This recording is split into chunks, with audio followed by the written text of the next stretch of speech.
hoy es un día particularmente asqueroso, pero no lo quería dejar pasar porque uno, no tenía el número de todo el mundo como para poder avisarles que no vinieran.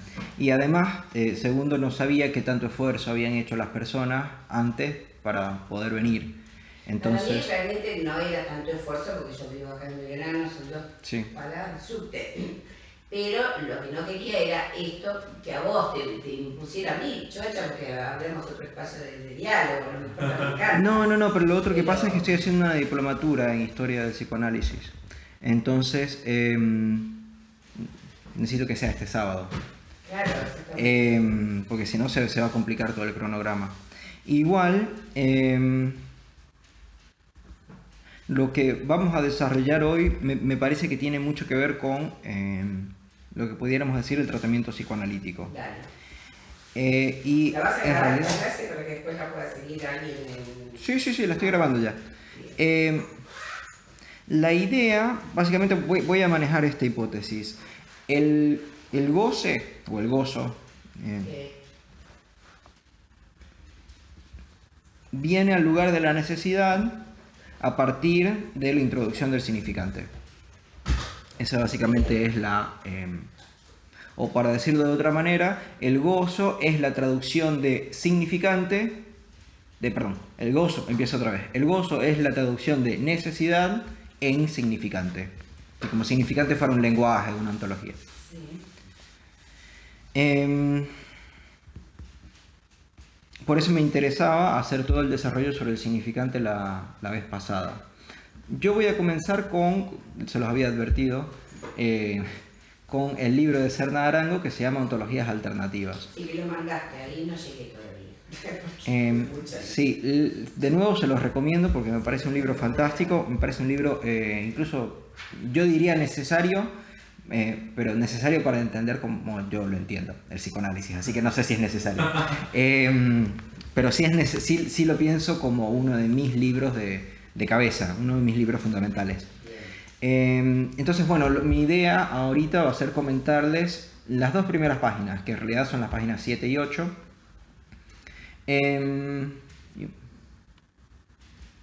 Y lo voy a ir comentando en realidad a través de toda la clase. No voy a hacer todo el comentario ahorita porque me interesa ir relacionándolo con Lacan. En realidad, Serna Arango, que es el autor de Ontologías Alternativas, es un filósofo. Y yo considero que como estas son clases de psicoanálisis no nos podemos quedar en la filosofía, sino que me interesa más bien pensarlo en relación a la clínica. No sé si les ha pasado a veces que van a reuniones de matemática y psicoanálisis donde en realidad lo único que se habla de psicoanálisis es de matemática. Y no quiero caer en eso porque no me parece el espacio. Empiezo entonces con Serna Arango. Él comienza su libro diciendo, en torno al interrogante acerca de lo que hay, al interrogante ontológico por excelencia, es decir, él dice, el interrogante ontológico por excelencia es ¿qué hay? Abundan las respuestas, o sea, hay muchas respuestas para lo que hay. Lo que hay, él lo toma de Quine. Quine tiene un libro, Quine se escribe Quine.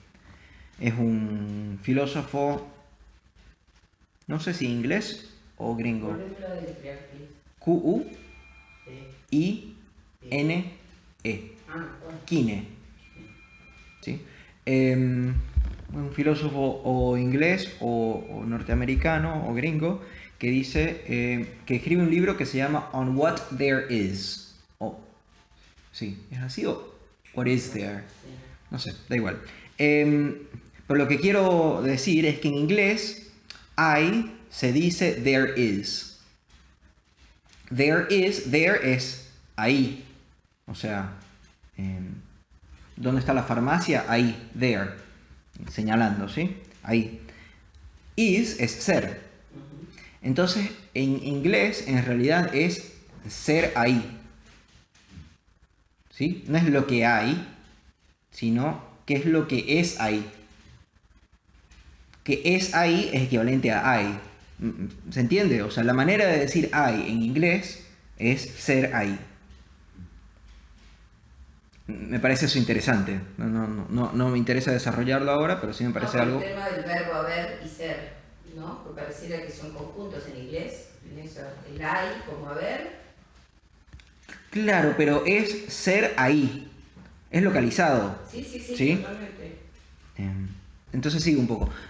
Básicamente se está preguntando, él empieza, si nos preguntamos qué hay, tenemos varias respuestas. Entonces él empieza a enumerar las respuestas. Bien. Sustancias, que es lo que nosotros normalmente manejamos, ¿sí? Esencias, hasta ahí estamos todavía como en algo bien metafísico, pero después empieza eventos. Ahí pudiéramos meter incluso acontecimientos, ¿sí? Que no es lo mismo que una sustancia, un evento. Relaciones. ¿Sí? O sea, por ejemplo, que no hubiera sustancias, sino relaciones entre sustancias. O sea, no hay madre e hija, sino maternidad. Y filiación sería como... Filiación. ¿Sí? Percepciones. O sea, no existe algo en verdad, sino solo lo que nosotros percibimos. Se los digo además porque deben haberlos medio pensado. ¿Sí? O sea, en uno de esos días pensando a las 2 de la mañana, ¿y qué pasa si lo único, con algún tipo de sustancia psicotrópica o no, se empiezan a preguntar, ¿y qué pasa si lo único que existe es aquello que yo percibo? ¿Sí? Estados de ánimo. Ansiedades, que no me voy a meter en eso, memes, materia, que digamos, unidades de información comunicadas, ¿sí? Materia en movimiento, ¿sí? O sea, no materia, sino que la materia siempre está en movimiento. O sea, la única manera que exista la materia es que esté en movimiento. Campos de fuerza, para citar algunas. Sí, o sea, lo que quiero que escuchen, los voy a leer de nuevo, pero lo que quiero que escuchen esta vez aún más es las diferentes maneras en las cuales se puede concebir aquello que hay. Y cómo son completamente heterogéneas, diversas, diferentes, ¿sí? Sustancias, esencias, eventos, relaciones, percepciones, estados de ánimo, aicidades, memes, materia en movimiento, campos de fuerza y campos de fuerza. Lo que dice después es muy interesante también. Explicación no falta. O sea, siempre lo podemos explicar. Ese no es el problema. Porque a veces a nosotros nos pareciera que ese sí es el problema en la clínica. Y entonces, ¿cómo explicamos que ella ahora no pueda entrar a su casa sin subir, sin prender y apagar la luz 3 veces? Y lo que está proponiendo Ser Naranja es que no se trata de la explicación, porque la explicación se puede obtener. El mundo se abre de muchas maneras. Acá sí hay una diferencia que quizás queramos establecer con Lacan, que es que él piensa que primero hay un mundo que luego se abre. Sí. Sí. Si preguntamos cómo acontece, las cosas adquieren su identidad para nosotros de modo diferente a como lo harían si preguntamos qué es. Es decir, las cosas en el mundo que se abre a partir de cómo acontece son diferentes, esas cosas son diferentes de las cosas que se abren en el mundo a partir de qué es. Taxonomías y tropologías, tratados y relatos, simetrías y hierofanías, silogismos y paradojas aportarían sus propios énfasis a la hora de abrir mundo, de gestar sentido. Este me parece un poco más acertado, digamos, que no se trata de abrir, o digámoslo así, que no se trata de que hay un mundo previo que se abre, sino que el abrir mundo es gestar sentido. Bien. Eso es lo que te quería preguntar, no es que hay algo previo y después viene lo que nombra. Me parece que al principio queda dudoso, o sea, queda equívoco, queda ambiguo, pero me parece que una manera de leerlo acá sería a la hora de abrir mundo, coma, de gestar sentido, me parece que está definiendo abrir mundo como gestar sentido. O por lo menos es la definición que a mí me interesa, ¿sí? Que es gestar sentido, sí es más de lo que se trata. Y de las maneras de gestar sentido, porque es diferente preguntarse qué es, ¿sí? Es diferente preguntarse qué es esa prendida y apagada de luces, a preguntarse por qué se da esa prendida y apagada de luces, a preguntarse para qué. Por ejemplo, en la Gestalt se rechaza la pregunta del por qué y se pregunta para qué. Entonces, para no enfrentarme con mi deseo de muerte o lo que sea, ¿sí? Si se pregunta qué función tiene eso dentro de todo este campo. Aquí si se pregunta quién más hacía eso.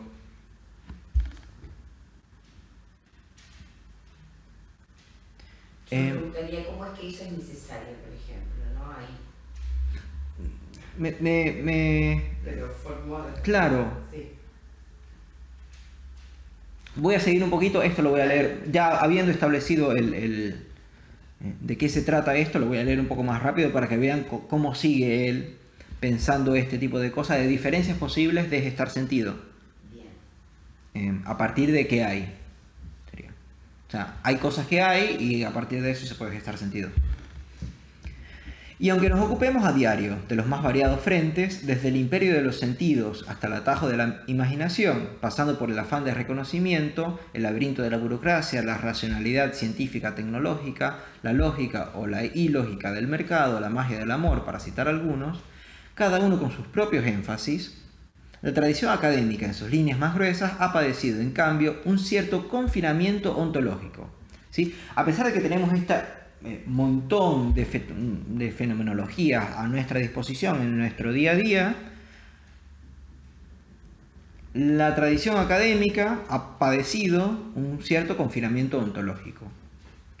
Es decir, que nada más piensa en la ontología de una manera, que nada más piensa en lo que hay de una manera, cuyo eje de coordenadas lo constituyen el objetivismo y el universalismo. No es un asunto de menor cuantía. Que el mundo se abra de cierta manera y no de otra, es decir, que esta es la manera de la cual se abre el mundo y esta es la única verdadera para todos y objetivamente, objetivismo, universalismo, ¿sí? Para todos se nos abre necesariamente el mundo de esta manera y es un objeto, es decir, que o tú percibes bien el objeto o no. Porque si fuera subjetivo, entonces bueno, cada uno puede pensarlo de una manera diferente, pero si es objetivo, nada más hay una sola manera. Es decir, universal en cuanto a todo el mundo lo tiene que... para todos y necesariamente así. Que el mundo se abra de cierta manera y no de otra condiciona, cuando no determina, el curso de nuestras investigaciones. Y lo pudiéramos decir de nuestros análisis. ¿Sí? Pensar lo que hay y gestar el sentido de cierta manera condiciona la manera que nosotros hacemos análisis.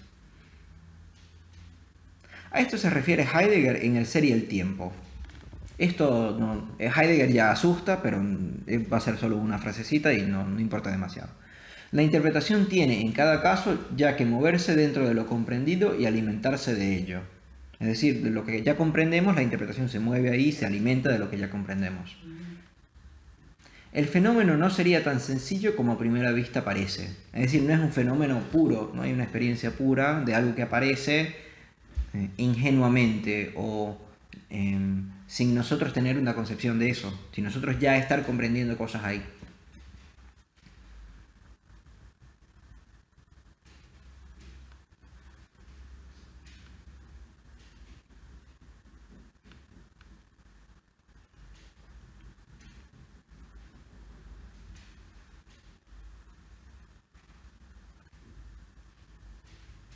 Bueno, esto lo voy a saltar y después regreso. Lo que me interesa plantear acá es que, uno, hay diferentes maneras de gestar sentido, y que esa manera de gestar sentido se hace a partir de qué hay. Por eso me hacía necesidad poder presentarles la semana pasada la diferencia entre significante y palabra, que veíamos que había diferentes registros de qué había. Incluso llegamos a establecer tres. Uno donde solo había cosas, que pudiera ser registro donde nos preguntemos qué es, donde había palabras y cosas que nos pudieran preguntar qué es y cómo se llama, en realidad sería la pregunta principal, cómo se llama eso. Y después una tercera manera de pensarlo, que sería la manera del significante,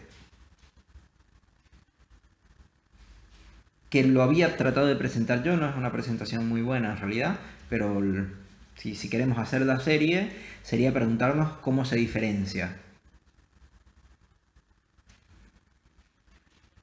Lo que me interesa presentar hoy es que en una ontología, la ontología de la palabra, habría lo que sería la necesidad.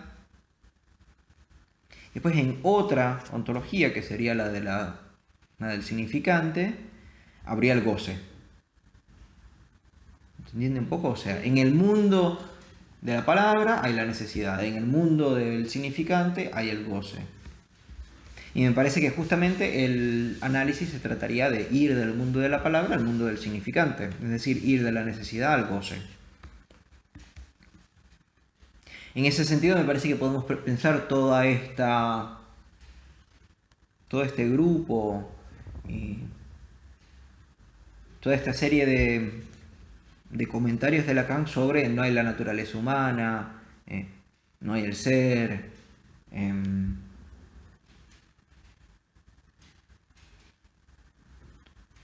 los humanos estamos exiliados del lenguaje.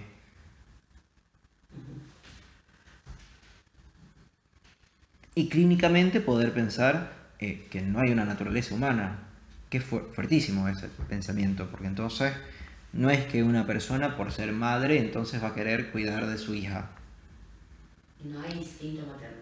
Claro, no hay instinto maternal, no hay instinto paternal, no hay instinto de hombre, no hay instinto de mujer, todo el tema del instinto. Está bien que traigas eso a cuentas porque es justamente el problema del instinto, y ahí lo pudiéramos decir, no hay instinto sino que hay pulsión. No me voy a meter con eso, se los dejo picando porque ya va a ser demasiado, pero pudiéramos decir eso también, que la traducción de instinto en la palabra a el significante se llama pulsión. O sea, lo que se dice instinto en la palabra se dice en la pulsión, se dice pulsión en significante.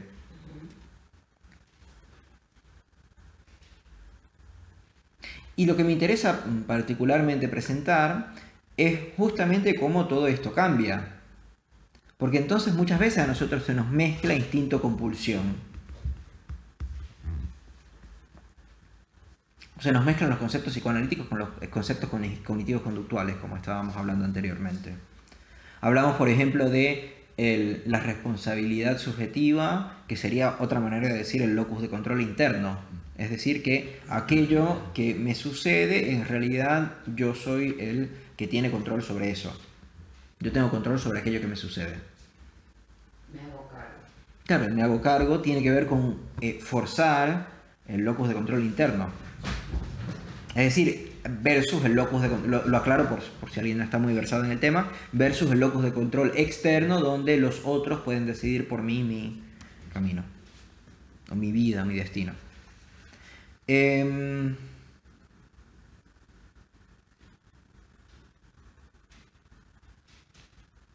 Pero hay algo curioso entonces en la manera que se relaciona el significante con el goce. No es tan fácil entonces, porque no podemos entonces hacer la división significante por un lado, goce por el otro, porque caemos en lo mismo de palabra y cosa. Y si justamente lo que estamos diciendo es que es un mundo nuevo, por decirlo así, o hay una manera de gestar sentido nueva, no puede haber esa misma división. Es como si pensáramos pulsión como si fuera algo innato, interior, que siempre busca satisfacerse, es decir, si pensamos el instinto, ¿sí? O sea, hay que ver cuál es la diferencia entre esos dos para poder establecerlo bien. Porque pasa que nosotros en realidad, comúnmente, en el término de sentido común, ¿sí? O sea, comúnmente nosotros pensamos las cosas de la manera palabras y cosas. Es decir, si nosotros al principio del curso, o si nosotros salimos a la calle y le preguntamos a la gente si las palabras y las cosas son estrictamente diferentes o si hay una relación muy íntima entre los dos, pudiéramos decir que por lo menos el 80% nos van a decir que son dos cosas completamente diferentes. El otro 20% probablemente esté conformado por las personas medio New Age que dicen que el poder de la mente tiene efectos sobre la materia. Pero no se trata de ninguno de esos dos. No, lo que queremos plantear es otra cosa aún.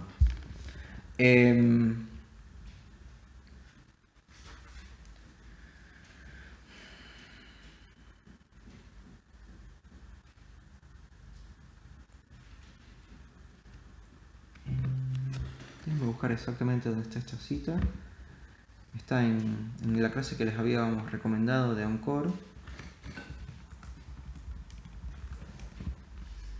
Y está en la página 14.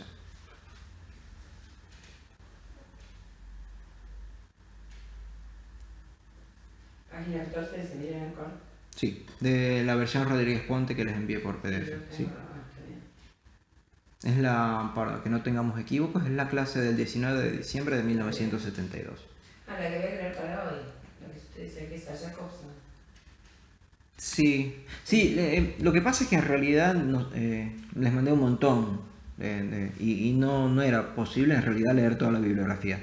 Entonces, lo que me interesa es poder extraer un poco qué es lo que yo les quería decir al respecto y que después puedan trabajar las clases de esa manera. La próxima clase la va a tomar Bruno y la después también. Pero bueno, me pueden ir enviando si tienen preguntas por email. Y o se las voy respondiendo o la última clase vengo yo un rato y les robo unos minutos a Bruno para poder responderlas. Bueno, eso no es lo que más importa ahora. Voy con el párrafo que dice, es que en esta aproximación el significar tiene como propiedad, escuchen esto, tiene como propiedad, y él hace una aclaración, salvo introducción de lo serial, de lo serio, pero eso no se obtiene más que después de un muy largo tiempo de extracción del lenguaje de algo que está tomado en él y de lo que nosotros, en el punto al que he llegado en mi exposición, no tenemos más que una idea lejana. Aunque más no fuera a propósito de este un indeterminado y de ese señuelo del cual no sabemos, a propósito del significante, cómo hacerlo funcionar para que lo colectivice. Sigo y después lo comento. En verdad es preciso invertir. En lugar del significante que se interroga, interrogar al significante uno. Pero no hemos llegado todavía a eso. Él empieza diciendo, esto pasa un montón con Lacan, empieza diciendo algo y después se desvía y uno no sabe muy bien. Entonces lo que está diciendo... Jugando con el significante o un significante, ¿no? Sí, sí, sí. Pero más allá de, de eso, lo que me interesa presentar acá es que lo que está diciendo es que hay una operación posible a partir de la introducción del serial, de lo serio, ¿sí? De lo serio como poner en serie, como hacer serial. Y dice, eso se obtiene después de un muy largo tiempo de extracción del lenguaje, es decir, le tenemos que extraer al lenguaje algo que está tomado en él.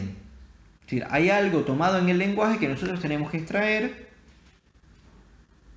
para lograr lo serial.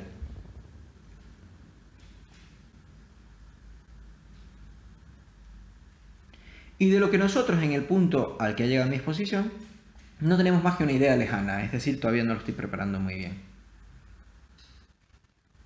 Aunque más no fuera a propósito de este un indeterminado y de ese señuelo del cual no sabemos, al propósito del significante, cómo hacerlo funcionar para que lo colectivice. Acá, si les interesa esta parte, es decir, lo que está intentando, la problemática que está abordando es cómo hacer uno si el significante es justamente diferente de sí mismo. Y esto lo presenta después, pero bueno. En el nivel de la distinción significante-significado, lo que pudiéramos llamar demasiado rápidamente, porque no es así, pero palabra-cosa, significante-significado. En esa distinción, lo que caracteriza el significado en cuanto a lo que está ahí, sin embargo, como tercero indispensable al saber el referente, es decir, él tiene significante y significado, y hay un tercero que es el referente, que ahí sí sería la cosa, ¿sí? Significante, significado. Lo que caracteriza el significado en cuanto a lo que está ahí como tercero indispensable a saber el referente es propiamente que el significado lo pifia. ¿Sí? Es decir, el significado nunca es el referente. Y aquí dice, es que el colimador no funciona. El colimador es un aparatico que hace a partir de dos rayos de luz uno solo. ¿Sí? Es decir, que une dos en uno. Es decir, que no hay manera, o siempre pifia, siempre falla, esa manera o ese intento de hacer de dos uno, hacer del significado y el referente uno. El colmo de los colmos es que uno llega a pesar de todo a servirse de él, pasando por otros trucos. Y no sé si ven, acá lo que me interesa plantearles es cómo Lacan está diciendo todo el tiempo que hay algo dentro del significante que al mismo tiempo está, por decirlo así, por fuera. No es una buena metáfora. Te iba a preguntar cuando dijiste que hay algo tomado por el lenguaje que debemos extraer, si es tomado por el lenguaje y no corresponde al lenguaje. Pero me parecía que había algo del externo. Es algo muy difícil de decir, porque primero nosotros pensamos en términos de adentro y afuera. Entonces, necesariamente todas nuestras metáforas van adentro y afuera.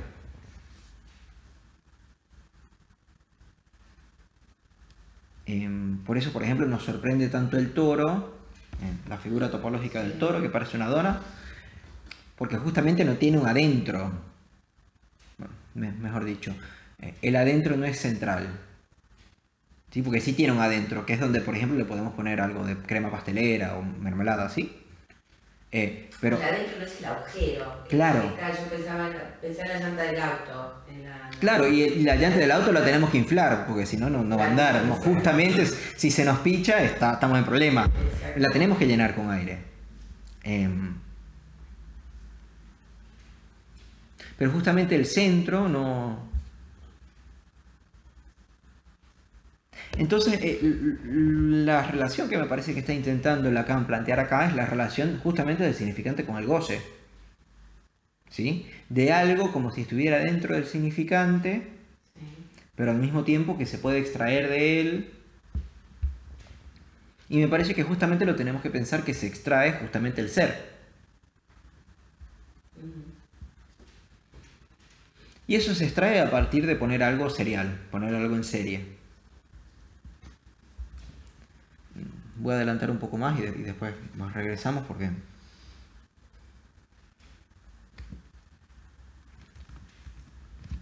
Justo antes...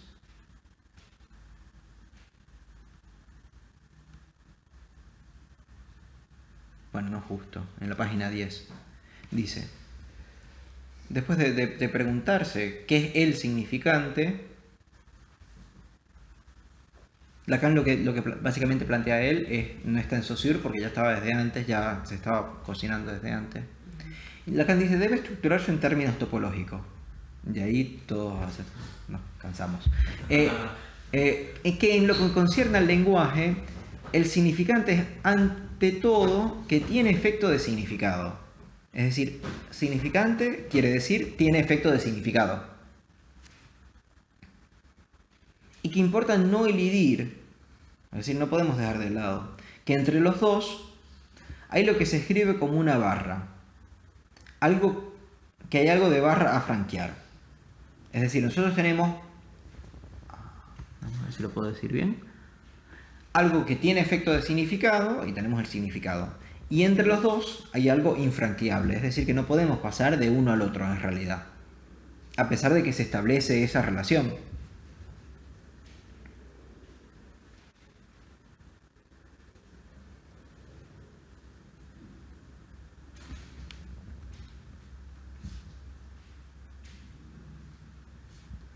Y lo interesante es cómo va planteando que justamente se trata del fracaso del significante. No sé si lo están viendo ahí. Pero no es que el significante, digámoslo así, o digámoslo bien, en realidad el significante fracasa. Pero en el sentido de que el significante siempre fracasa. Pero fracasa por esto que decís, por algo infranqueable que hay en la búsqueda del significado. Claro, porque entonces... Por eso se me ocurrió pensar en esto de la necesidad y la demanda, que hable la posibilidad del deseo, en esto de en el más acá y en el más allá, como pensada con el tema de la satisfacción. Si la necesidad se relaciona con el objeto y hay algo que va más allá, pensaba en el niño que llora, que tiene hambre. Claro, porque esto lo debía haber dicho antes, pero no lo dije. Porque la pregunta que se está haciendo acá Lacan, o sea, la pregunta por la necesidad, es la pregunta por lo que se queda igual. ¿Sí? Sí, a ver. Sí. Es decir, yo necesito agua y si necesito agua es porque no necesito más nada. O sea, es decir, no hay algo que pueda venir a ese lugar del agua. Por eso tiene un objeto determinado la necesidad. Sí.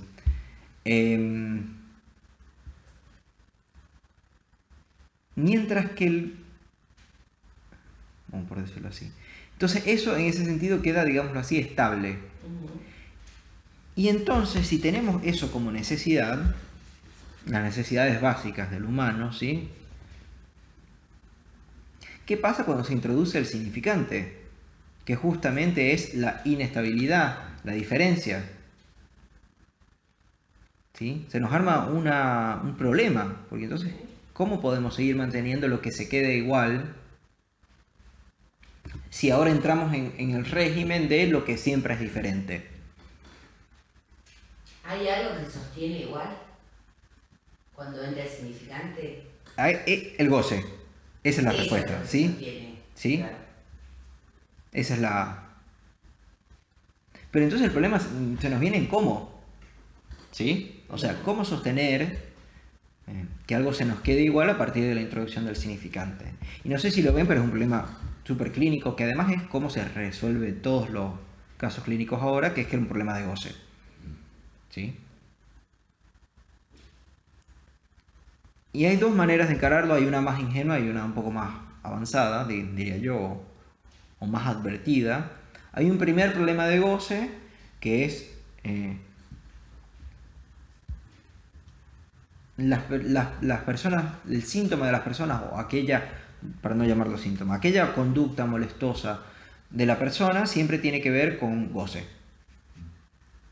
Ahí estamos en el nivel que yo diría... síntoma, ¿no lo podría decir así? Claro, pero no quiero decir síntoma porque síntoma tiene un lugar muy específico en Lacan, pero sí, normalmente se dice así, ¿sí?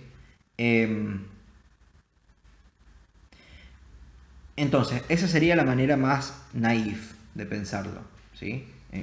Siempre que hay una conducta molesta, entonces ahí hay un goce. Pero habría otra, que es donde me parece que tenemos que enchufar esto un poco más, que es, llevo 10 años con este paciente y todavía no logra dejar de serle infiel a su mujer. Y lo hemos trabajado, hemos visto que la infidelidad también se repitió en su padre y en su abuelo y en toda su línea genealógica, y vemos que lo hace por esto y por esta otra razón. Realmente no es del orden de la comprensión. Claro, decimos, no es de la orden de la comprensión, no es de la orden de su biología, porque no es por ahí donde van las cosas. Entonces, ¿con qué tiene que ver? ¿Sí? Esa es la pregunta que a mí me parece un poco más avanzada, y me parece que justamente es la pregunta donde tenemos no que responder con el... O sea, responder con el goce en el sentido de poner a actuar la concepción de goce ahí. Es decir, utilizar ahí el goce como herramienta, no como explicación.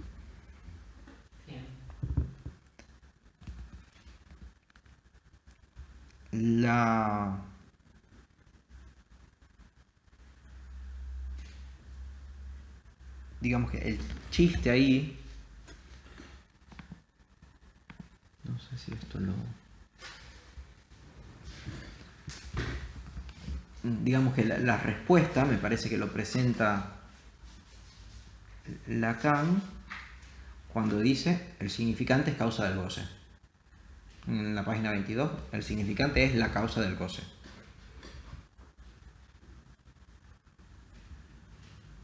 Que entonces se nos arma un lío. Bueno, entonces... En realidad no es el goce, sino el plus de goce, lo que se dice. Porque el goce está perdido a través del significante, entendido como instinto, y lo que queda es el plus de gozar. Pero no, la necesidad está perdida. La necesidad... bueno, sí. La necesidad está perdida a partir de la entrada del significante, y lo que aparece es el goce. Pero ese goce, la herramienta, entonces lo interesante es que ese goce está causado por el significante. Y acá Lacan está trabajando causa como las causas aristotélicas. Causa material, causa final, causa cuál de todas estas. Formal y no, como todas. Como todas.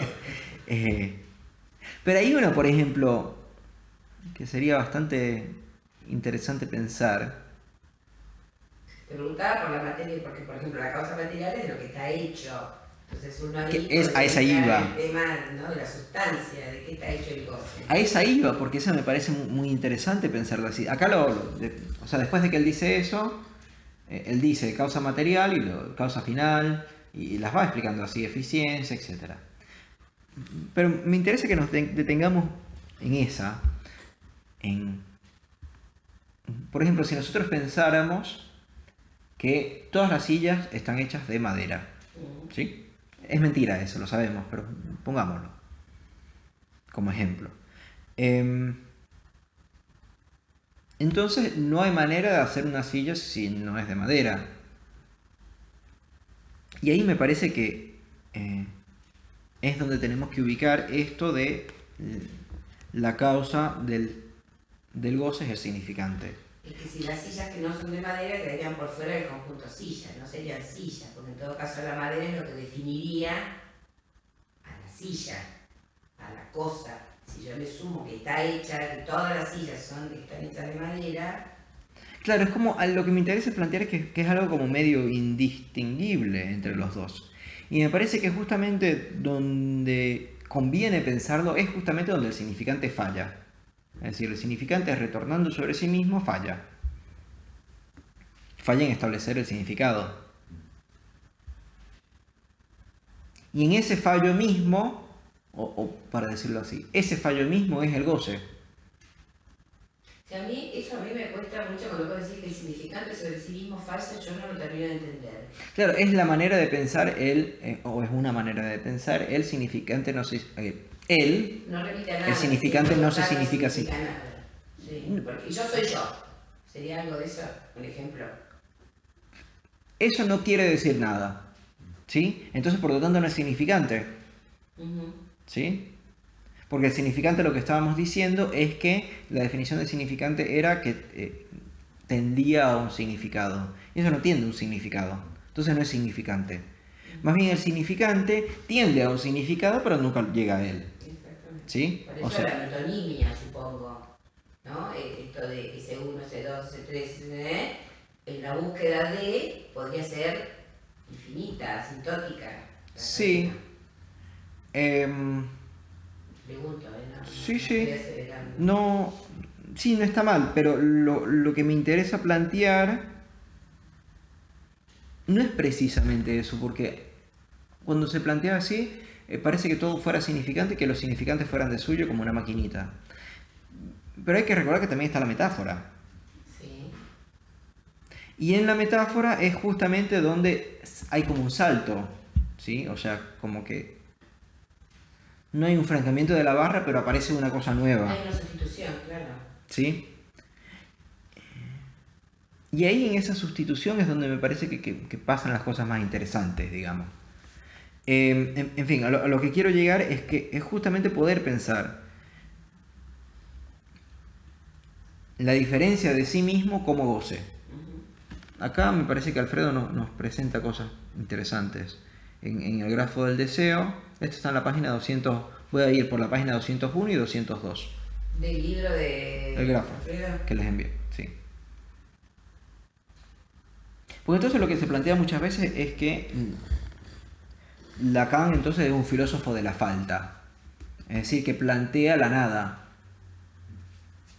Hay que hacer una mención bastante cautelosa ahí porque, por ejemplo, a mí me han venido pacientes en estados muy nihilistas después de un análisis, que ellos aprendieron en su análisis anterior que la vida no significaba nada.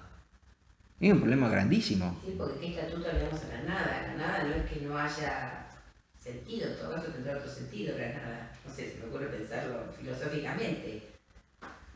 A mí no se me ocurre mucho porque no llego a esos puntos, pero sí me parece que lo que se puede pensar psicoanalíticamente es que la nada permite producir el ser. ¿Sí? O sea, no que la nada es nada de ser, sino que es la condición de producción de algo nuevo. Entonces, justamente sería todo lo opuesto. Esto vamos a hablar el jueves que viene en apertura. Que sería todo lo opuesto a pensar yo soy nada, no valgo nada. Sería pensar yo soy una posibilidad de creación, digámoslo así, bien bonito.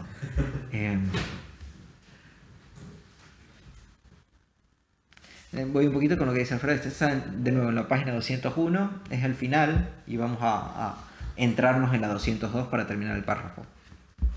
Fíjense que Lacan no viene a postular la falta, no es un filósofo del no ser. Porque hay una pregunta grande en la filosofía, que es ¿por qué hay algo en vez de nada? ¿Sí? Y ven como todavía estamos en el mismo terreno de qué es lo que hay, ¿sí? Lo que nos está planteando Lacan es que el punto desde donde parte el problema del ser del sujeto, es decir, el problema del ser del sujeto parte del punto donde falla el no ser, o lo podríamos decir donde falla el significante. La impureza del no ser, ¿sí? Es decir, la impureza de la nada es el ser, ¿sí? O sea, digámoslo así, ¿cuál es la relación entre el no ser y el ser? Digamos, en el aristotelismo básicamente está por un lado el no ser y por otro lado el ser. Disyuntos completamente. No hay posibilidad de relación entre ellos. Mientras que Lacan dice el ser... vayamos un poco más acá, porque en realidad, a ver si... Intento para no spoileárselo. Es cuando el ser se...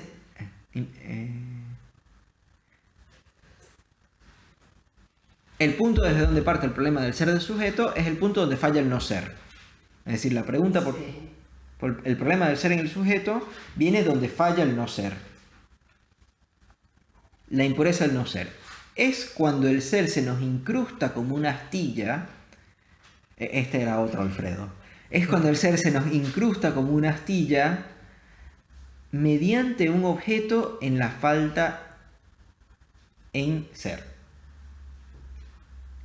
¿Sí? La pregunta sobre el problema del sujeto nos viene cuando el ser se nos incrusta como una astilla.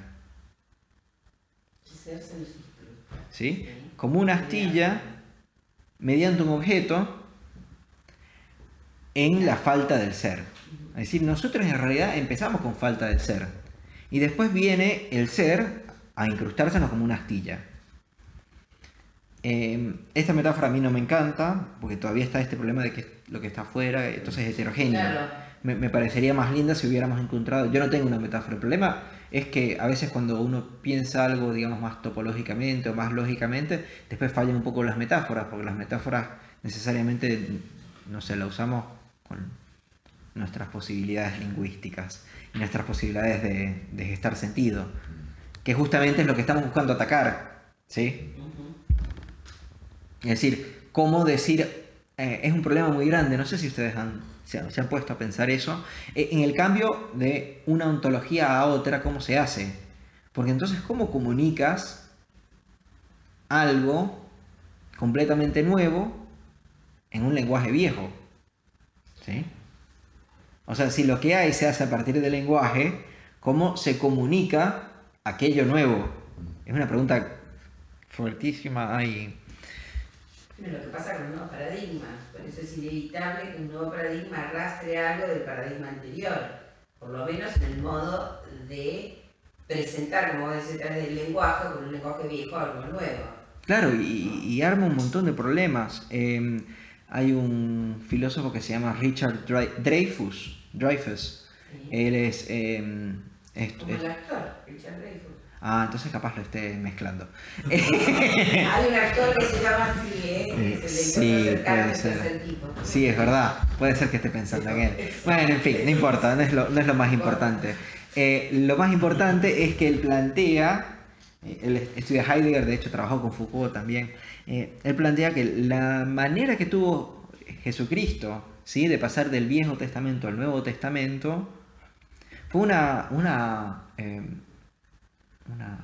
maniobra muy sutil. Lo voy a seguir contando, o sea, cuento esta anécdota porque me interesa plantear cuáles son las posibilidades de cambiar de una ontología a otra. Eso básicamente es la pregunta de esto. ¿Cómo cambiar de la necesidad al goce?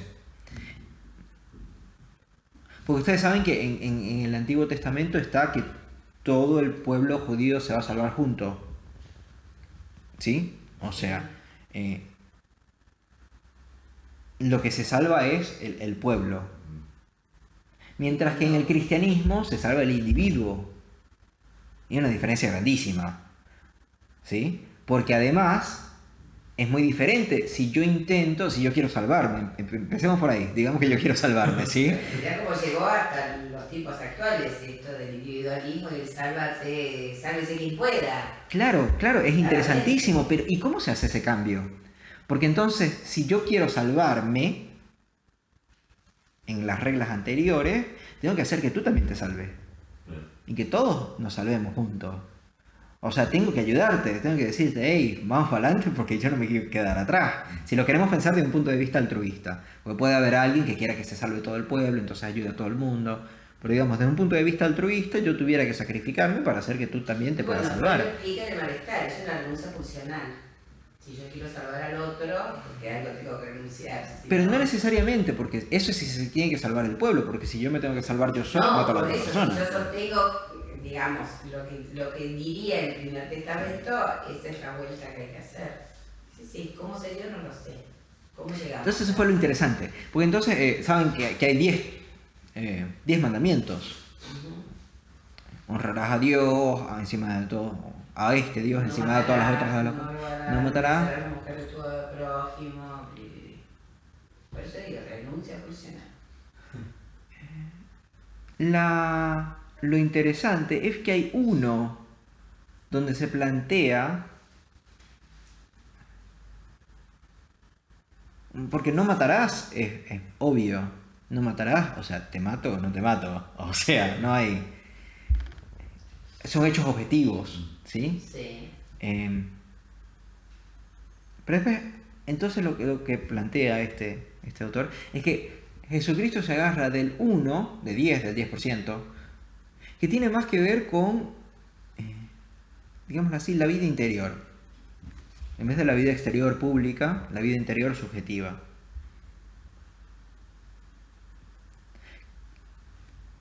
Interior subjetiva que también tiene que ver con lo social. Sí. Es decir, ese es el hilo que él tiene que alar, o sea, él ve los mandamientos. Obviamente no pasó así, pero les estoy dando una explicación posible, ¿sí? Entonces, él agarra de ese uno que le permite hacer la transición de lo externo, objetivo, colectivo, social, sí, a la vida interior, interna, subjetiva, que también tiene que ver con lo social además, que es, digámoslo así, yo me relaciono con los otros a partir de aquello que yo tengo dentro de mí, que es el no codiciarás a los bienes de tu vecino. ¿Sí? Sí, te sigo. Entonces de ahí, o sea, ese es el hilo que él agarra, porque no codiciarás, ¿cómo ves a alguien codiciando los bienes de su vecino? O sea, no sé, al menos que sea una caricatura y lo ves a la persona haciendo así, no se ve eso. Y además, es un crimen no cometido. ¿Sí? O sea, porque que yo codicie algo no significa, o sea, si yo codicio a la mujer de mi vecino no significa que vaya allá a hacerle el amor, ¿sí? O sea, es un acto no cometido, digámoslo así. Le codicio el burro no significa que lo voy a robar el burro. Entonces lo que plantea este autor, que ahora no voy a decir su nombre porque no sé si es ese, es que la manera de cambiar todo un sistema de pensamiento que, como dices bien, nos llegó hasta ahorita, se siguió desarrollando por 2000 años, fue agarrar este punto que podían entender los judíos, de no codiciarás y hablarlo de ahí, para decir, no importa si haces algo o no, lo que importa es que lo pienses. Que es diferentísimo. O sea, no es lo mismo. De hecho, sobre eso se basa el psicoanálisis, ¿sí? O sea, porque el obsesivo no es que va y mata sino que va y lo piensa y se le queda ahí metido. Bueno, pero la iglesia llega hasta ahí, porque no hace falta que cometas el hecho para pecar. Ya el simple hecho de pensarlo, estás pecando. Claro, es interesantísimo. Es interesantísimo porque además es una manera de inmiscuirse en la... No, lo quiero decir de una manera menos agresiva, pero es una manera de tener control sobre la vida privada. Pero digamos que esto es muy interesante lo que planteas porque esa es la culpa del obsesivo. Porque es tan religioso en ese sentido, digamos, no hace falta cometer el acto para ser culpable, sino que el solo hecho de pensarlo ya sos culpable. Es tremendo. Claro, claro, claro. Pero a ver, hay muchísimas cosas interesantes sobre la religión en general y sobre este cambio en particular. El famoso secreto de confesión es ir a confesar un pensamiento. No simplemente lo que has cometido, sino lo que has pensado. No te voy a denegar nada de eso porque todo eso está muy bien. Lo que sí quiero plantear es que es muy interesante la manera que se hizo el cambio, que es tomar uno de los 10 pensamientos y así deshacer todos los otros 9, ¿sí? Que no pasan a ser mentiras. O sea, Jesucristo lo que no dice que ahora sí deberás codiciar a otros. Pero no, lo que le interesa no es eso. Lo que le interesa es poder establecer una manera de relación que tenga que ver con el individuo y con su interioridad. Amar al prójimo, ¿qué quiere decir eso? Como a ti mismo, dice. Claro, digámoslo así, ¿cuál sería la manera de operativizar eso? O de conductivizarlo. No sé si ustedes han pasado por ese tipo de experiencia. O sea, si tú vas a hacer un experimento sobre las ratas, los experimentos sobre las ratas no se hacen en cuánto amor tiene la rata, sino que se operativiza eso. Entonces, ¿qué quiere decir amor? Amor quiere decir cuánto tiempo pasas con la persona, cuánto tiempo piensas, ¿sí? O sea, poder decir cosas objetivas. ¿Cómo se operativiza amar a tu prójimo? Pero que para amar a tu prójimo primero tenés que amarte a vos mismo, ese es el hecho. O sea que primero estás vos y después está el prójimo. Sí, está bien, pero tienes razón, no estoy diciendo que no. Lo que me interesa es hacer el énfasis sobre el cambio que esto hizo, sí. Porque en el judaísmo todavía se podía pensar eso, ¿sí? Como de todo al uno. ¿De qué? Somos todo, claro. Esta frase que es bien particular porque todo de alguna manera funcionamos actualmente un poco así. No lo voy a hacer porque igual no quiero que me pase alguna vez, pero con uno. Porque a diferencia de lo que señalas ahí, todo tiene que ver con el conjunto, más que con el o sea, es como cuando también dice de los arrepentidos del reino de los cielos. O sea, yo me arrepiento, no somos todos. Yo me arrepiento y subí. Es el uno. Claro, lo que me interesa plantear ahorita es esa diferencia, y no la diferencia en realidad entre colectivo y el individuo, que es interesantísima y que nos importa un montón, no estoy diciendo que no, pero lo que me interesa plantear es la posibilidad de cambio y las consecuencias de ese cambio. Porque si es un cambio ontológico verdadero, o sea, si en verdad se cambió, es decir, no si dejamos de decir palabra y cosa para decir significante y cuerpo. Es decir, si en verdad hubo un cambio, se trastorna todo. Por eso a mí siempre pienso dos veces cuando dicen judeo-cristianismo. Porque hay una división gigante. Hay que hacer la salvedad de que también hay judíos que piensan que Jesús era el Cristo, etc. O sea, no es una división tan fácil como uno pudiera quizás pensar en un principio. O sea, no es como que judaísmo por un lado, cristianismo por otro. No es así. Pero, digamos, aún así, si vamos a hacer la división, no se puede hacer ese judeo-cristianismo como si fuera una sola cosa. Cuando hay diferencias ontológicas grandísimas, y la manera de salvarse es grandísimo, las consecuencias del salvarse o no son grandísimas. Y acá hay esta frase de Lacan que me interesa tomar, en la página 16, él dice: la cuestión es lo que el discurso analítico introduce por un adjetivo sustantivado. ¿No es cierto? En la tontería, en tanto que es una dimensión en ejercicio del significante. Ahí es preciso, escuchen un poquito nada más. Ahí es preciso examinar eso de más cerca. Pues después de todo, desde que se sustantiza, es para suponer una sustancia. Y las sustancias, mi Dios, en nuestros días no las tenemos apaladas. Tenemos la sustancia pensante y la sustancia extensa. Es decir, no tenemos muchísimas sustancias, tenemos dos.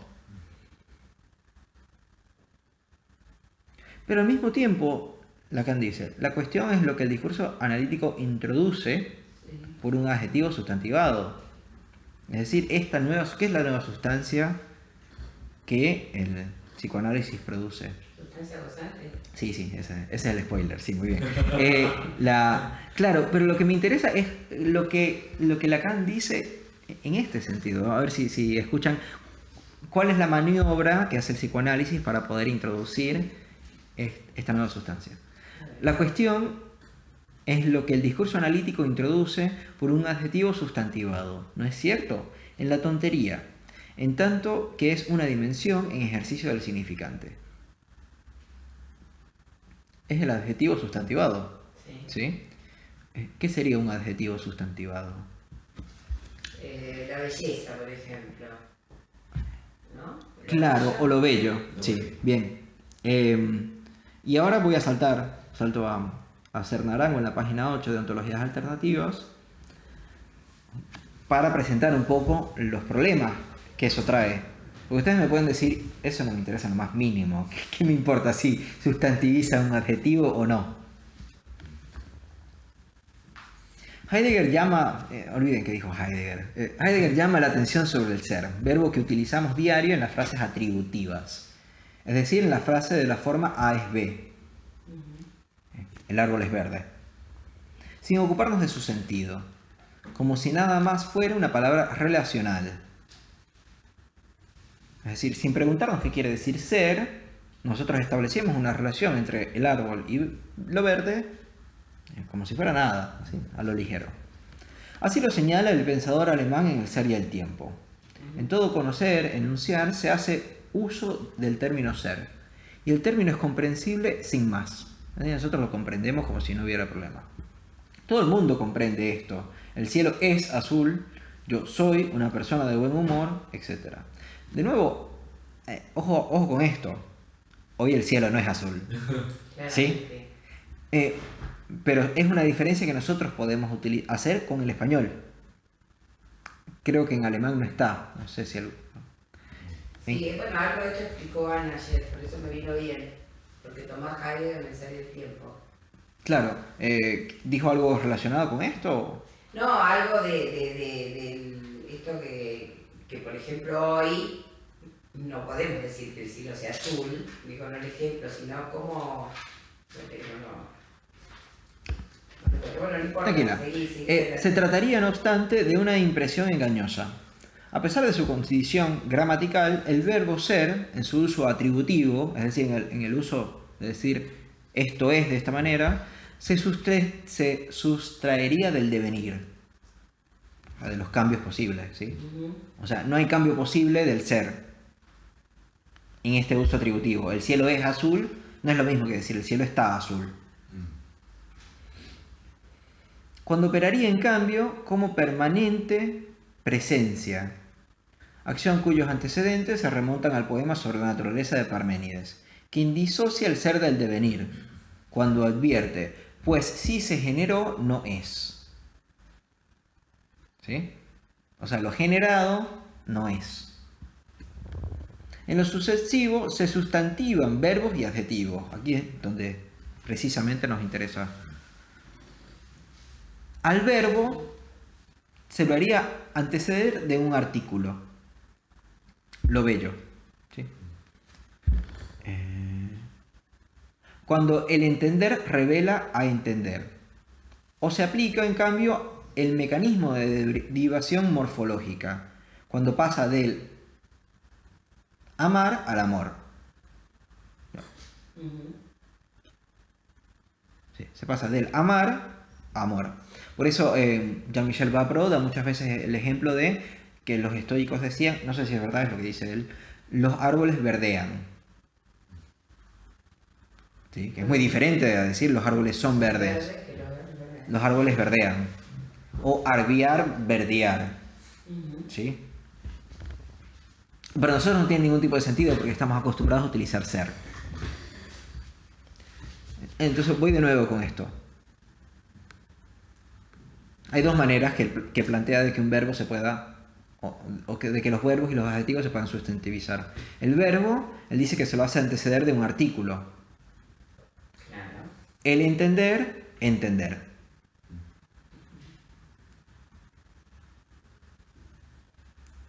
O Lo que lo sustantiva es el artículo, justamente. sí.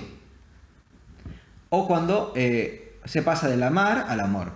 Algo similar acontece con el adjetivo. Cuando palabras como bello y bueno se sustantivizan como lo bello y lo bueno. O como bondad y belleza.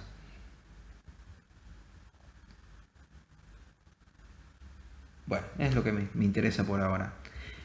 Es decir, lo que nos interesa de que se pueda hacer una sustancia del goce, por ejemplo,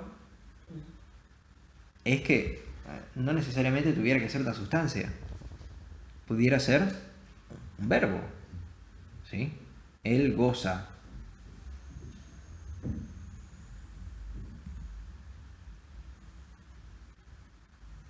Pero me parece que lo que plantea Lacan es que entonces nosotros tenemos esta sustancia nueva, que es el gozo, el goce. Y que esa es una sustancia que introduce el psicoanálisis. Y me parece que lo pudiéramos pensar como esta sustancia que introduce el psicoanálisis, como el hilo que deshace todo lo otro.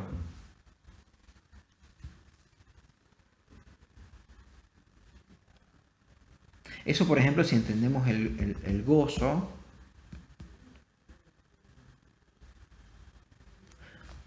como justamente el fracaso del significante. Esto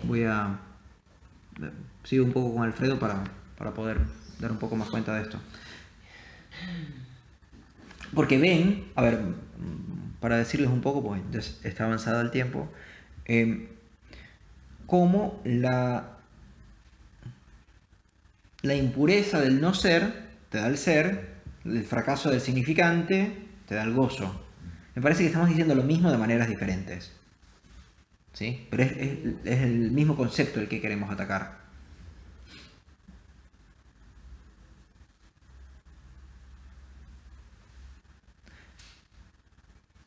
Voy de nuevo, entonces voy a empezar otra vez con lo de Alfredo. Fíjense que en Lacan no viene a postular la falta.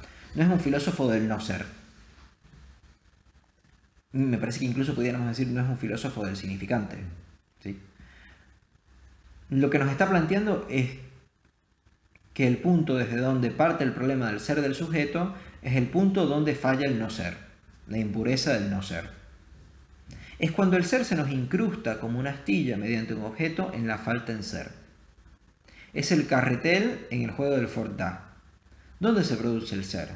¿Dónde en esa dialéctica de la falta en ser, producida por el significante, se produce su impureza? En algo que no se deja, que se resiste a ser nadificado por el significante. ¿Qué? Por ejemplo, de nuevo me parece que esto también habría que... No sé muy bien cómo habría que decirlo, porque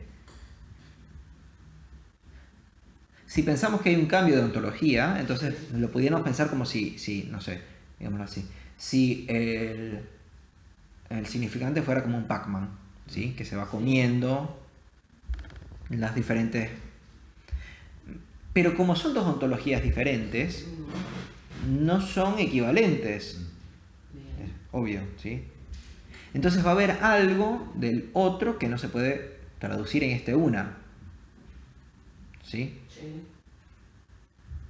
Es decir, si yo pienso que solo hay eventos y tú piensas que solo hay sustancias, va a haber cosas que no nos podamos decir. O sea, cosas dentro de mi pensamiento que yo no te podré decir a ti, cosas dentro de tu pensamiento que no me podrás decir a mí. ¿Qué pasa con eso? Acá Alfredo lo plantea como si fuera algo que no se deja se resiste a ser nadificado por el significante.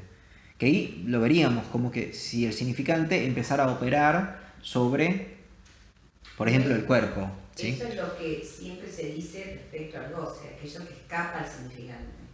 Claro, pero por eso habría que pensarlo, o sea, si lo pensamos como interontológicamente me parece que estaría bien decirlo así, pero hay que pensarlo como una manera...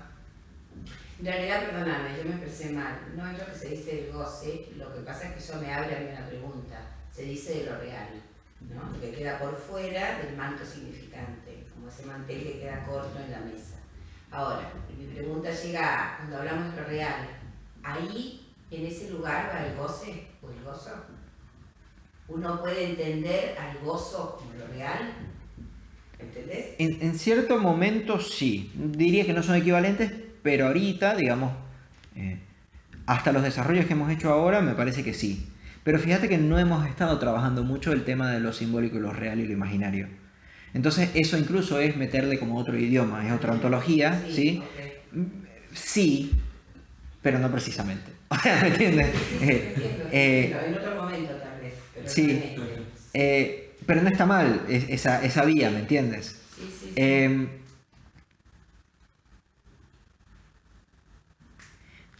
Porque acá la manera que lo dice Alfredo tiende un poco a eso, a que hay algo que no...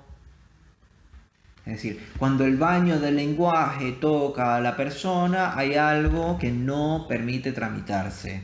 Y ese algo sería el goce. Sería una manera de verlo.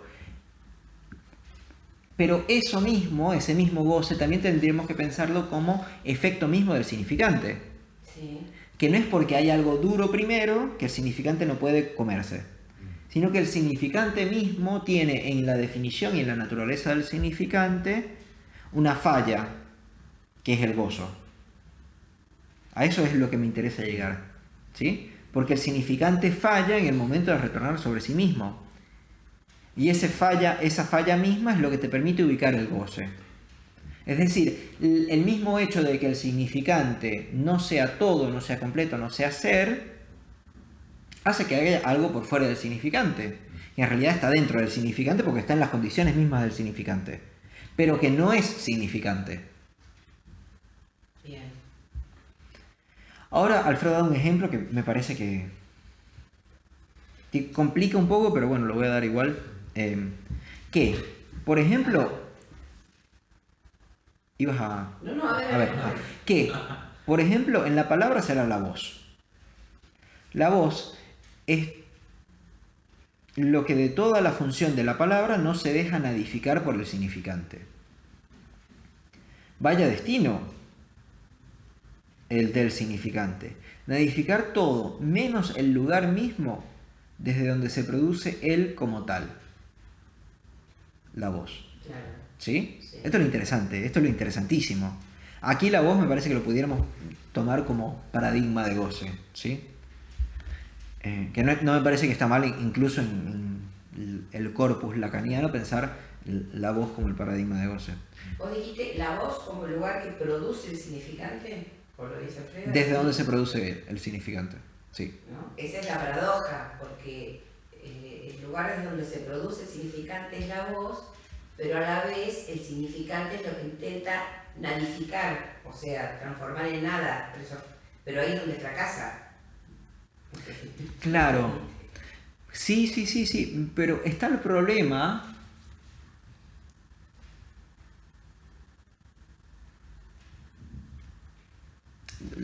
Sigue un poco más y después plantea el problema. Como si dijéramos, no intente, Señor mío, localizar su ser a nivel del significante. Ahí solo hallará falta. ¿Sí? Bien.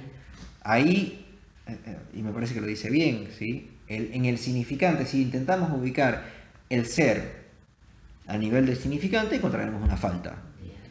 Que me parece muchísimo mejor que decir que en el inconsciente no hay representación del sexo reproductor femenino. O sea, eso es machista hasta más no poder y me parece un poco hasta inadecuado.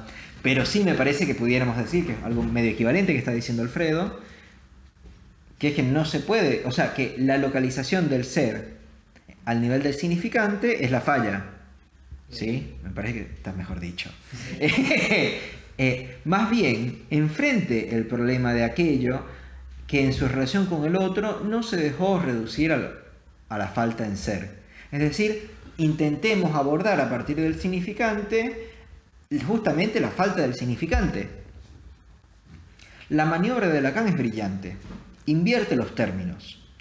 El ser pasa a ocupar el lugar de aquello. Voy de nuevo. El ser pasa a ocupar el lugar de aquello que del significante no se dejó nadificar. Bueno, esa es la pregunta que se te he hecho de otra manera. Sí, pero es que es muy difícil decirlo. Claro, Yo no he encontrado una buena manera de decirlo. Eso, quería entender eso.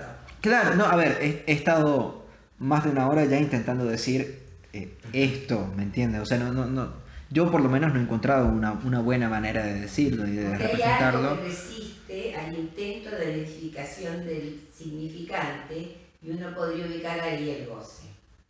¿No? Pero no podría, ahí se ubica el goce. Ahí se ubica. Ese lugar se llama goce. Claro. ¿Sí? Claro, porque en realidad el problema es que justamente estamos hablando del lugar hasta donde no llegan las palabras, o donde las palabras fracasan, para decirlo mejor. Para no poner esta metáfora de tenemos un terreno hasta donde no llega la sombra, ¿sí? El mismo fracaso del significante es el goce. Y así es otra manera de pensar la relación entre significante y cuerpo, o significante y goce. Se piensa de otra manera, o sea, no es lo mismo palabra y cosa, donde las dos son dos sustancias bien diferenciadas, que puede ser o no que se relacionen de alguna manera. Mientras que esto es más, por ponerlo de alguna manera, como una banda de Moebius, donde si seguimos el significante consecuentemente en su... Paula Hodgman dijo en la presentación de mi libro, dijo, si somos, algo como, porque no me acuerdo muy bien qué fue exactamente lo que dijo, si somos rigurosos con el lenguaje, seguramente fracasaremos. O seguramente nos equivocaremos. ¿Sí? Me parece que de eso justamente se trata. ¿Sí? O sea, de ser, digámoslo así, serios. A mí la palabra riguroso no me gusta mucho. Si somos serios con el lenguaje, llegamos al goce. Y justamente porque el lenguaje fracasa. Porque el significante no se significa a sí mismo. Voy de nuevo con esta última palabra que me parece que esta última oración que es la que me parece que permite pegar todo. La maniobra de Lacan es brillante. Invierte los términos. El ser pasa a ocupar el lugar de aquello del significante que no se dejó nadificar. Es decir, no es que el ser ocupa un primer lugar y después vienen los significantes a intentar dar cuenta del ser. No. Es que el ser ocupa el lugar de aquello que del significante no se dejó nadificar. Es decir, es el fracaso del significante operando sobre sí mismo.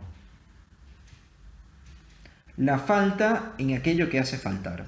Acá quiero decir algo antes de que lo deje pasar por alto de nuevo. Porque entonces la pregunta pudiera ser, ¿y dónde está eso? Porque la sustancia se nos hace muy fácil, está en el cuerpo. Y es la respuesta que normalmente se da. ¿Sí? Bueno, ahí quería yo llegar, porque en general lo que se tiende a pensar cuando se habla de sustancia gozante es que el goce queda referido a la sustancia, a la cosa material del cuerpo. Claro, pero eso es ¿No? Porque ¿qué pasa? ¿Cuáles son las otras sustancias de las cuales Lacan está hablando aquí mismo? Sustancia extensa y sustancia cogitans. Pensante, sí, le da... ¿Cómo tocas la sustancia pensante? ¿Sí? O sea, eso no se sostiene. De hecho, si se plantea así, es sustancia extensa. Es la definición de sustancia extensa. Y justamente lo que Lacan está diciendo es que el discurso analítico presenta otra. No presenta otra para que sea la misma. ¿Sí? O sea, eso no se sostiene. Para mí el soporte, que es lo que quería decir, el soporte es la letra. ¿Sí? Eso, bueno, si lo quieren desarrollar está en el video de la de la presentación que hice con Juan Manuel. Sí, Pero, sí, pero creo que ahí, y hay que insistir sobre eso, porque se trata entonces de la letra, no de nuestro cuerpo pensado así. Es la letra la que nos permite soportar o apoyar el significante.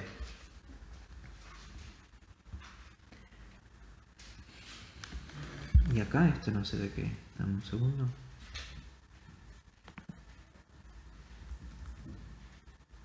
Y en la página, voy un poquito más de Alfredo, en la página 202, dice, ese lugar se llama goce. ¿Qué es lo que te decía? ¿Sí? O sea, no es que en el lugar viene, lo dice, me parece a mí que lo dice mal antes. No es que en ese lugar se ubique el goce, sino que el goce es ese lugar. Acá lo dice a mi juicio mejor, pero si alguien piensa que en ese lugar lo único que tiene que hacer es decir, bueno, pero a mí me parece que en el otro lugar lo dice mejor, y listo. O sea, ¿sí? Bueno, ese lugar se llama goce, pero no en el sentido de gozar. No en el sentido de la satisfacción, me parece que es otro el estatuto del goce del que se habla. Me parece que acá la diferencia que está haciendo... Claro, pero me parece que la diferencia que está haciendo es que no se trata del verbo. Ah, que se trata... Porque acuérdense que lo que hicimos fue sustantivar este verbo. ¿Sí? Sí. Entonces no se trata de gozar. Se trata de un lugar que se llama goce. ¿Sí? El goce. Se trata de un lugar absolutamente determinado por lo simbólico. ¿Sí? No es que primero goce y después simbólico, que intenta corroerlo, ¿sí? No, sino simbólico. En la unión de los tres redondeles, ahí en el medio, ¿será por eso? Está determinado por lo simbólico. Bueno, no importa, después. Claro, pero no precisamente, porque el problema es que no está justo en el medio. Está entre, sí. Claro, está aquí, ¿sí? Y además también, o sea, el A es el plus de goce, el plus de gozar. Bueno, dale, no entremos ahí, por sí. favor. ¿Y qué sabemos de ese lugar simbólico? Que la nada del significante ahí falla, ¿sí? De nuevo, falla del significante y es una falla nadificadora. O sea que se intenta nadificar y no se puede. El goce es el punto donde lo simbólico por estructura falla. Me parece que es una gran definición.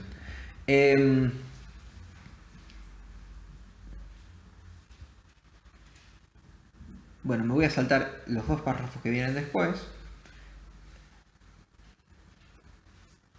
El universo, lo que existe, es lo que dice no al no ser.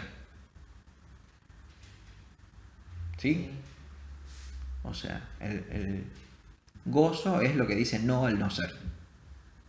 También lo podríamos pensar con el nombre del Padre, que ustedes saben que puede ser el no del Padre. ¿Sí? Non du Père, puede ser es non du Père. Nombre del Padre, no del Padre, es homofónico. El universo, lo que existe, es lo que dice no al no ser. Y el lugar desde donde esto se vocifera, es decir, el lugar desde donde podemos escuchar, desde donde se dice, desde donde actúa ahí la voz, para mostrar que hay algo que dice no al no ser, el lugar desde donde esto se vocifera, el goce, es lo que le da sentido al universo, que sería vano sin él. ¿Qué sería? Vano. Sin sustancia, sin importancia. La teoría neurótica, que además es lo opuesto a mi vida no tiene sentido, que no nada más lo dicen los pacientes, sino que también los analistas se lo devuelven. Y sí, nada tiene sentido, las vidas no tienen sentido, Dios ha muerto, etc. Me parece que la apuesta de Lacan es otra completamente, que es justamente el goce como una manera de darle sentido a la vida. La teoría neurótica es que el universo se nos vuelve vano si no se goza. Es decir, como yo no puedo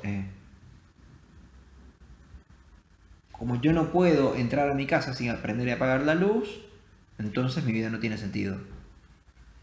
Sí, yo diría en términos actuales, como no puedo comprar el Audi, no sé, de 4 puertas, mi vida no tiene sentido.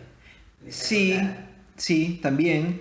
De pensar el sentido de la vida a través del consumo material, por ejemplo. Pero no quiero llegar a eso, porque también hay modos de establecer el sinsentido de la vida mucho más chiquitos, que me parece que son los que por lo menos en una clínica, digamos, en una clínica de consultorio, son los que se presentan más comúnmente. Obviamente si vas a trabajar en un hospital, es diferente, Claro. las necesidades son diferentes por la población que entra. Pero me parece que en los dos casos se puede encontrar, digamos, psicopatología de la vida cotidiana.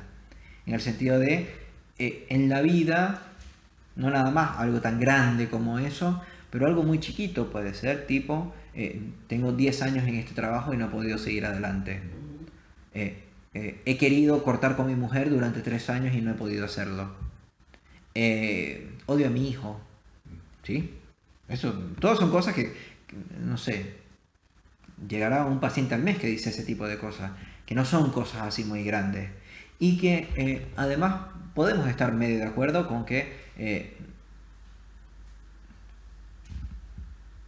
el Audi no se va a poder comprar. Pero es más difícil decirle a un paciente, o sea, ¿qué se le dice a un paciente? O sea, a ese paciente se le puede decir, bueno, trabaja más, o bueno, no es tan importante un Audi. Pero ¿cómo le dices, es importante que tú ames a tu hijo, o no importa que no ames a tu hijo? ¿Sí? O sea, me parece que ahí hay cosas como un poco más, no sé, a mí me parece más interesante. El neurótico es el que eleva su exigencia de gozar a estatuto de un sostén del universo, no el psicoanálisis. Por eso se aferra tanto a su síntoma, una de sus formas de gozar. Es decir, yo sigo prendiendo y apagando la luz, no, o sea, no es eso lo que no me permite gozar. No es eso lo que le quita el sentido de mi vida, sino que eso justamente es lo que le da sentido a mi vida. Es la inversión que se pudiéramos hacer desde el psicoanálisis. Es decir, el sentido de la vida se hace justamente a partir del síntoma. Sí, claramente. ¿Sí?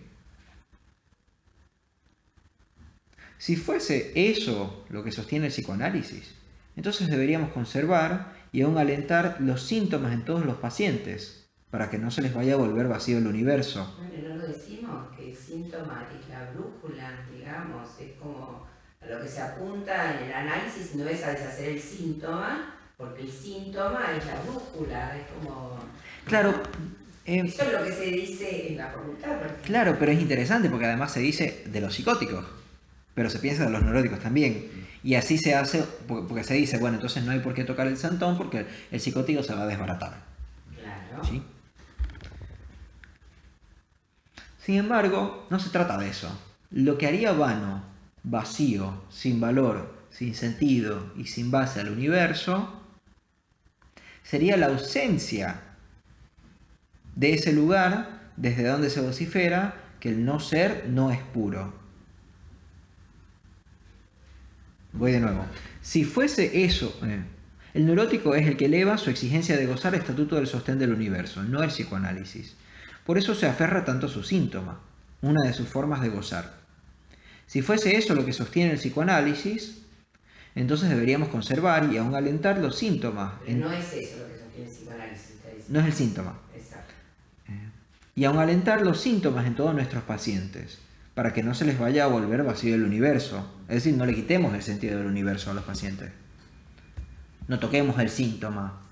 Déjale porque eso es lo que le está organizando. Si le quitas eso... Él es ahí. Ese es el tema. Sin embargo, no se trata de eso. Lo que haría vano, vacío, sin valor, sin sentido y sin base al universo, sería la ausencia de ese lugar de donde se vocifera que el no ser no es puro. Es decir, la ausencia de goce. Pero hay que hacer la diferencia entre goce y significante y síntoma. O, para decirlo de otra manera, hay maneras de gozar que no tienen que ver con ese síntoma. Bien. ¿Sí? Y me parece que hacia ahí tenemos que Hay un dirigir. goce que no es sintomático, podríamos decir. Por ejemplo, porque no quiero meterme demasiado en esa un goce diferencia, que no hace síntomas. o un goce que hace un síntoma diferente, O que hace un como síntoma mínimo. diferente. ¿Sí? no quiero desarrollar eso ahora. El goce siempre hace síntoma. Porque Eso... si no, ¿cómo le entras al goce? Pero eso implica, por ejemplo, tratar que es un síntoma. ¿Cómo le entras al goce es otro tema? Porque cómo le entras al goce es a través del significante, que es lo que intento decir. Esto, por eso digo, como yo hice una materia que se llama lectura en psicoanálisis, la de Sotelo, bueno, es una materia psicoanalítica lacaniana, milleriana, que sobre un texto de Miller que es sobre los paradigmas del goce. Sí, y la pregunta era, ¿no? Si el goce es de lo real, por eso de ahí, ¿cómo en un análisis tocar algo del goce si uno se maneja en el plano de lo simbólico, del plano significante? Entonces, bueno, ahí se arma toda una cosa difícil de entender. Eso primero, hay dos problemas grandísimos con eso. Que es que primero es mentira que el goce sea solo real. Porque como dijimos anteriormente, está en el medio del imaginario y lo real, en el medio de lo real y lo simbólico, y en el medio de lo simbólico y lo imaginario. Y entre los tres está el plus de gozar. Digamos el resultado de gozar, digámoslo de alguna manera. El resultado no asimilable del gozar. Eso por un lado, entonces es mentira que el gozo sea real. Si pensamos el goce como resultado del significante, que es lo que estamos planteando, y lo planteamos en el seminario 11 y en el seminario 20. O sea, no es que hay un Lacan, ¿sí?, que es el del seminario, el Lacan del medio, o el primer Lacan, el segundo Lacan, no. Entonces, estoy planteando que en el segundo Lacan y en el tercer Lacan, en el último Lacan, está esto. De hecho, en el seminario 24 también lo dice, ¿sí?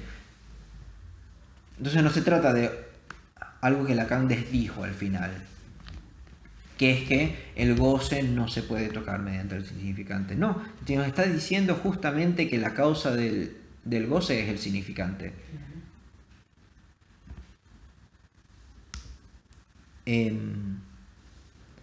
Entonces la manera de trabajar sobre el goce es justamente sobre el significante. Eso no, digamos que a mí no me quita mucho el sueño, pero sí me parece lo más interesante el poder plantear que justamente lo simbólico, que justamente el significante presenta, el lenguaje en realidad no sería tanto lo simbólico, pero bueno, el lenguaje, el significante presentan ya el goce. ¿Sí? Al seguirlo te da el goce.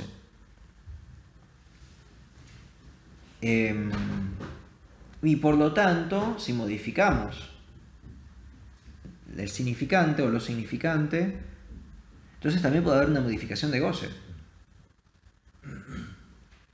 Que esas modificaciones de goce puedan... yo no diría que hay manera de estar sin síntomas, sino de hacer el síntoma implícito. Es lo que planteo yo, por ejemplo. Pero bueno, no quiero entrar demasiado en ese tipo de cosas porque nos va a desviar mucho y no hemos hablado como de síntoma como para poder. Pero sí, hablando de significante y de goce, me parece que como mínimo, como conclusión, quisiera que pudiéramos decir y estar de acuerdo con que a partir de poder pensar estos procesos fracasados de nadificación que son significantes, se llega al goce.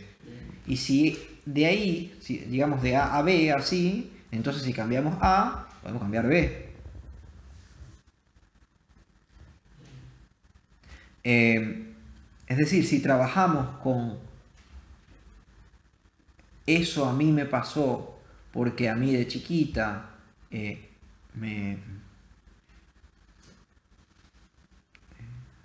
porque yo de chiquita estuve con un muchacho que él no quería estar conmigo, entonces ahora ningún muchacho va a querer estar conmigo.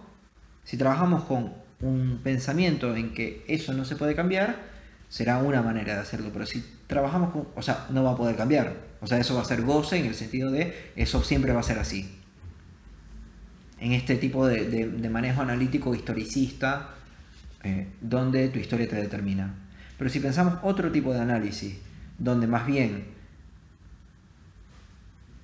lo que hay son cambios de diferentes estructuras, donde si introducimos un elemento nuevo puede ser que se reformule completamente, donde si planteamos la posibilidad de cambio de eso, Sí. que fue, por ejemplo, que no es que a él no le gustó, sino que él en verdad estaba asustado por cómo le había gustado anteriormente, qué sé yo, puede hacer que eso devenga de una manera, y puede cambiarlo.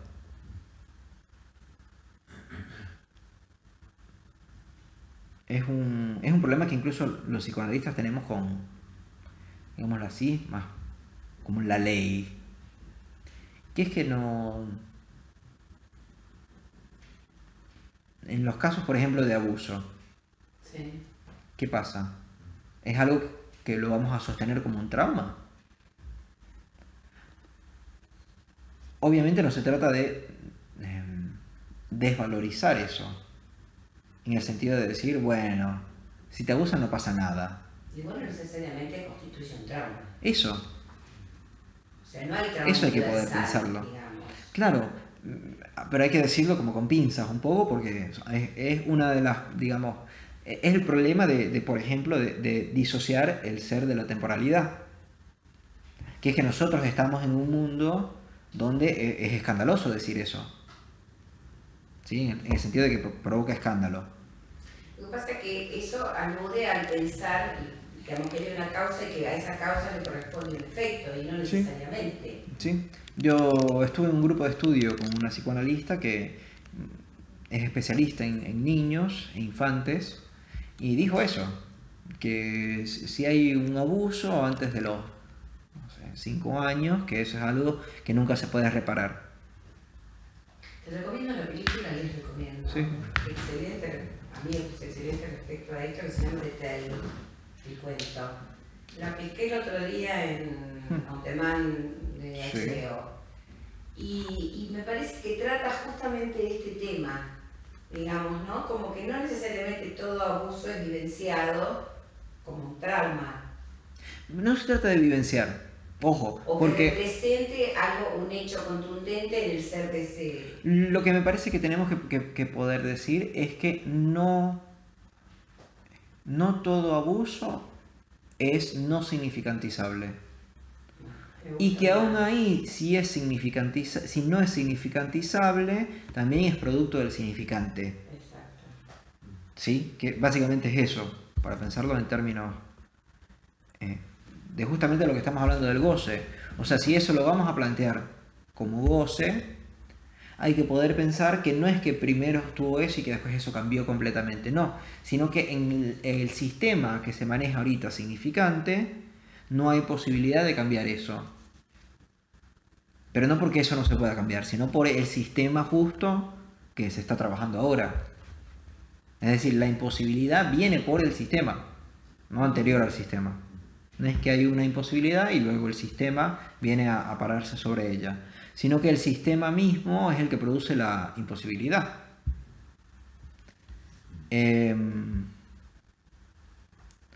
Bueno, como les dije y les repito, envíenme, no sé, los que lo vean después, va a haber unos que lo ven después, envíenme las preguntas. Bruno va a estar en la próxima.